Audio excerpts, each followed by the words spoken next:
Hi, I'm Lisa Troggett. I'm the blogger behind she'slosingit.com. A lot of you might know that I'm currently training for a half marathon, and I'm running in honor of my friend's son, Johnny-james-follis. JJ was in a really bad car accident and he's paralyzed from the neck down, which is why I'm doing this fundraiser for him.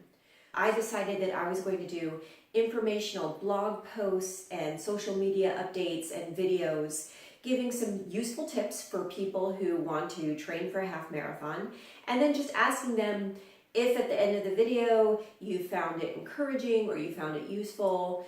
He's got a fundraising page, youcaring.com, and you can just go there, search Johnny-james-follis, and donate whatever you can. Anything will be appreciated by him and his family.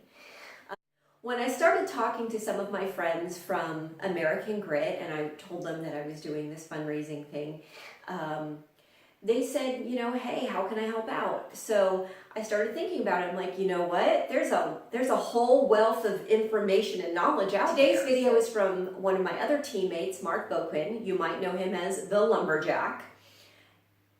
He's talking about foot care and blisters. Blisters hurt so bad, and they're not just confined to when you're training for a marathon.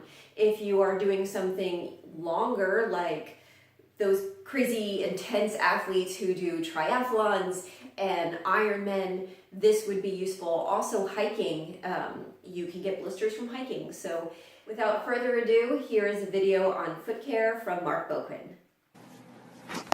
Hey guys, this is Mark-bouquin, the Lumberjack, and Jameson-bouquin, the baby Lumberjack. Say hi, baby. Oh, okay. Maybe later. He's not talking yet. But for those of you who don't know who I am, I was on American Grit with Lisa, and I'm a timber sports athlete, and I used to do a lot of running, and I've also hiked the Appalachian-Trail, which is a long-distance trail on the East Coast, going from Georgia to Maine. It spans 14 states and about just under 2,200 miles. And I did it in 99 days and 14 hours. So I'm just here to talk to you a little bit about, while you're training and whatnot, I'll tell you a little bit about blister care and control on your feet. I mean, that's the most important thing I could tell anyone.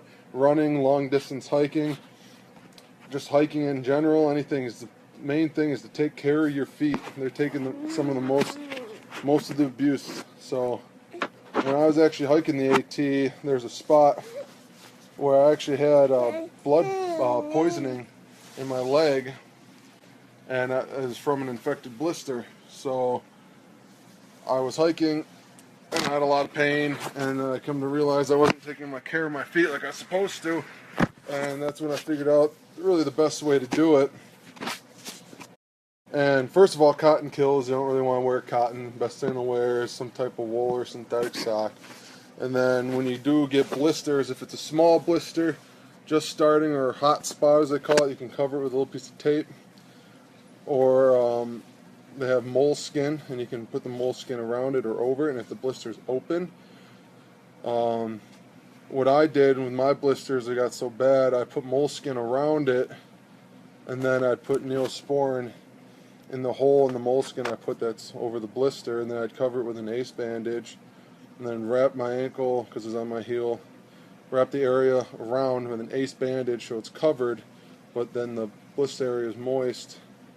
And then I put on a nylon sock, which is like an under sock, and I put baby powder in it, and I put that on, and then I put my normal sock on, and then my shoes, and then during the day I'd hike like that, and that way my blister or infected area would stay covered and moist with the Neosporin, and it'd actually start healing. And then at night it's important to air out your feet and let your feet dry and air out, so I'd let that occur overnight, and then in the mornings I'd do the same thing again with the moleskin, Neosporin, and so forth.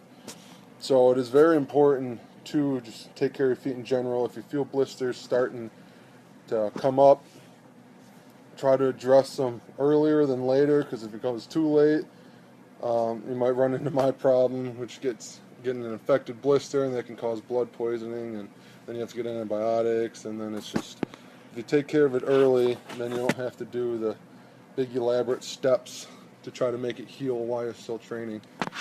And yeah, so those are my tips on blisters. Hopefully they help. Thank you. Thank you so much, Mark, for doing the video. I hope you found it useful. If you did find it useful, please go to youcaring.com and search Johnny-james-follis.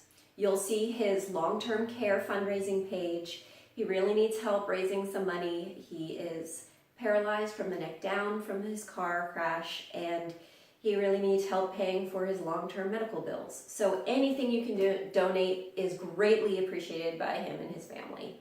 So thanks so much for caring, and I hope you enjoyed the video. More to come between now and the Austin Marathon. Talk to you soon.